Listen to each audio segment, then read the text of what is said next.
బాబా వారితో కలిసి నవ్వుచూ సంభాషించుచు సంచరించుచున్నప్పటికీ వారికి నాలుకపై అల్లా మాలిక్ అను మాట ఎప్పుడూ నాట్యమాడుచుండెను.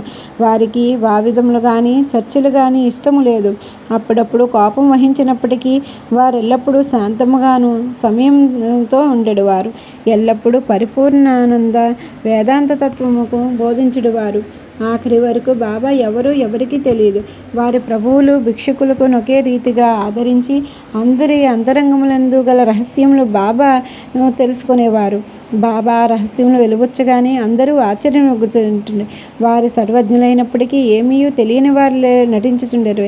సన్మానములున్నచో వారికి ఏమాత్రము ఇష్టము లేదు. సాయిబాబా నైజమట్టిది. మానవదేహంతో సంచరించినప్పటికీ వారి చర్యలను బట్టి చూడవారు సాక్షాత్తు భగవంతుడనే చెప్పవలను. వారిని చూచిన వారందరూ షిరిడీలో వెలిసిన భగవంతుడియే అనుకొనుచుండెరు.